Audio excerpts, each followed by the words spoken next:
So, you've had a chance now to see these three tensions play out in the searchers, talking about reason versus passion, innocence versus experience, and body versus soul. Each of these categories represent a different kind of conflict, but until now we haven't really said much about what conflict means.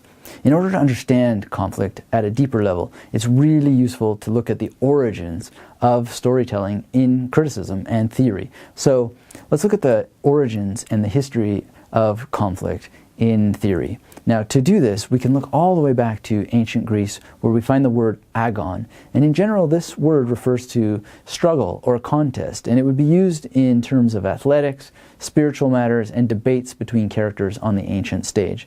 In the theater specifically, the conflicts focused on fights between gods, between humans and gods, or between humans and ideas such as fate. And as a cultural phenomenon, Greek tragedies began very simply. Early plays featured only one actor and a group of actors called the chorus. And the playwright Aeschylus is said to have added a second actor. And this feature heightened the sense of conflict or struggle or agon for the audience, which must have been very exciting after having seen for a period of time only one character with this chorus on the stage. Then Sophocles is said to have added a third actor to his plays.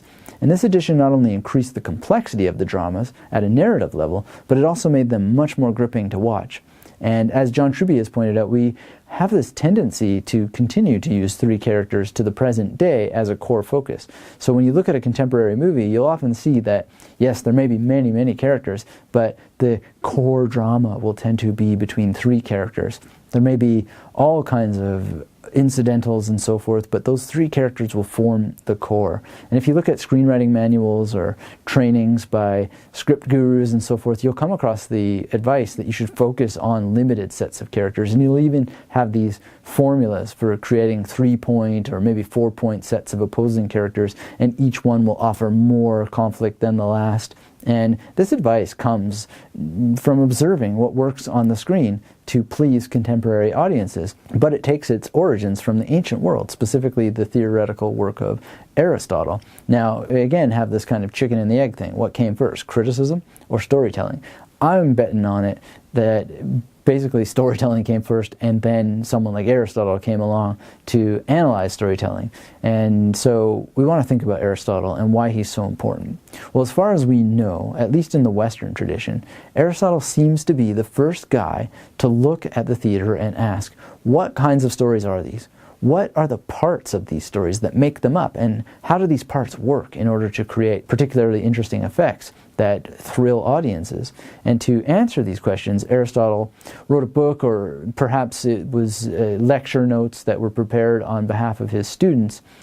In any case, we've come up with this text that's called the Poetics, and it's attributed to Aristotle. And arguably this stands as the first study of genre in the Western world, and the first major attempt to classify different kinds of stories by their type.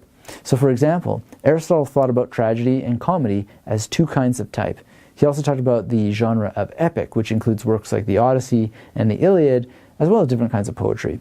Now, unfortunately, many of Aristotle's comments on genre have been lost to time, but in the texts that have come down to us, Aristotle focused on the genre of tragic theater, or what we would consider drama today. And even though we don't have all of his ideas, a few divisions of what he's come up with have been so powerful that they have influenced thinkers ever since and have been handed on again and again and again. So what is this Poetics all about?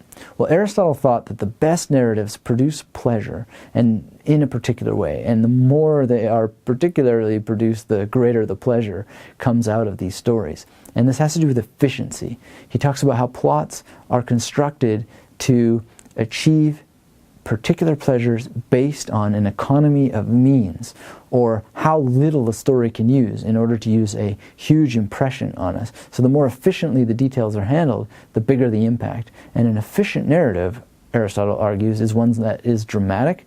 It has a whole and complete action with a beginning and a middle and an end. And there are other characteristics, so I really suggest that you read the Poetics. But we want to focus on the concept of the dramatic. Obviously, the term drama refers to conflict, but not just to the conflict that unfolds in front of our eyes as we watch characters struggle with one another. It's about the conflict we feel inside ourselves as we connect with those characters and their lives. And two of the feelings that we experience are fear and pity. So let's talk about those.